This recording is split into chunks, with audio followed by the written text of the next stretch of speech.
시청자 여러분 반갑습니다. 바쁜 여러분들을 위해 주요 소식만 빠르게 전달해드리는 머니메이트 TV입니다. 오늘은 하반기 미국 기준금리 전망을 살펴보고 암호화폐 시장의 전반적인 흐름을 예측해보고자 합니다. 3분 특집으로 영상 길지 않게 준비했으니까요. 잠시만 집중해서 시청하시길 부탁드립니다. 그럼 오늘 방송도 시작해 보겠습니다.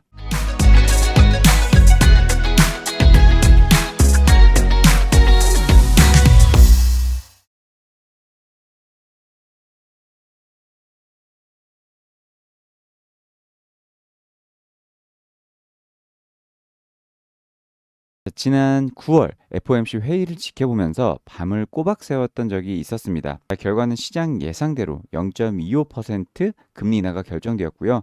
특히 연방준비위원회 위원 중 0.5% 인하를 주장하는 이는 있어도 동결을 주장하는 이는 한 명도 없었습니다. 겉으로는 예상된 이벤트였지만 속을 좀 더 자세히 들여다보면 향후 금리 경로에 대한 단서가 꽤 뚜렷해 보였습니다. 저 개인적으로는 단순히 금리가 내려간 사실보다는 연준이 어떤 점에 초점을 두고 정책을 펼쳐 나가고 있는지가 더욱 흥미로웠는데요. 결론부터 말씀드리면 올해 방향은 어느 정도 예상은 되지만 내년 이후에는 그야말로 안개 속입니다. 먼저 올해 연말까지 금리 인하는 사실상 확정된 흐름입니다. 이에 대해서 더 이상 논란이 될 것 같지는 않습니다.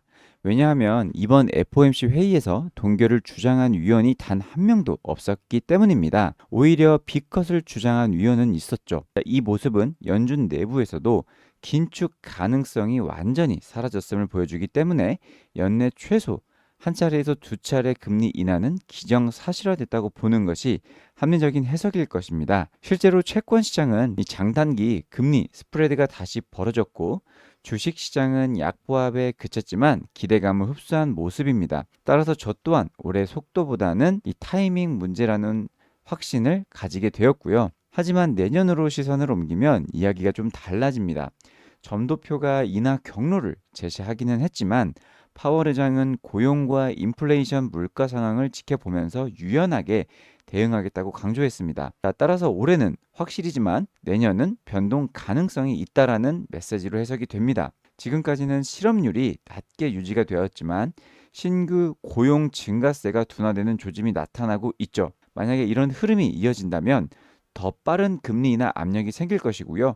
반대로 고용이 예상보다 잘 내준다면 금리 인하 폭은 줄어들 수도 있습니다. 결국 내년은 단순 낙관보다는 변수 관리가 핵심이라고 생각을 합니다. 이번 회의에서 가장 눈에 띄는 부분은 연준이 물가보다 고용을 더 중요하다고 밝힌 대목입니다. 파월은 관세발 인플레이션을 일회성 충격이라고 지칭을 하면서요.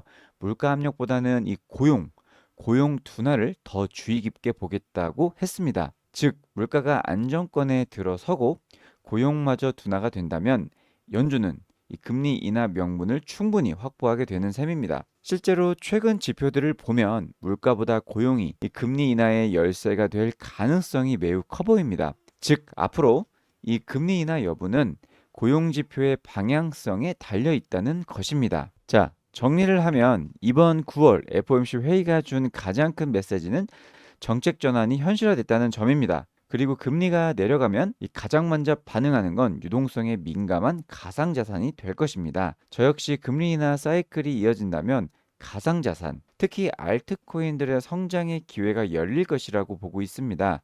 다만 내년의 인하 폭과 속도는 고용지표에 달려있는 만큼 전략적으로 변동성을 감수할 준비가 필요합니다. 더군다나 10월 이후 하반기에는 비트코인과 코인 시장이 매우 강세를 보이는 시기입니다. 금리 인하가 어느 정도 확실시된 상황에서 고용이 둔화되고 물가가 잡힌다면 금리 인하와 유동성까지 공급이 될 가능성이 있고 이는 코인이 불장의 최적의 조건입니다. 앞으로 어떤 방향으로 흘러갈지 저와 함께 지켜봐 주시기를 바라고요. 지금까지 시청해 주셔서 감사드립니다. 투자에 조금이나마 도움이 되셨다면 구독과 좋아요는 저에게 큰 힘이 됩니다. 그럼 다음에도 더 좋은 소식, 간결한 방송으로 인사를 드리겠습니다. 지금까지 머니메이트 TV였습니다. 감사합니다.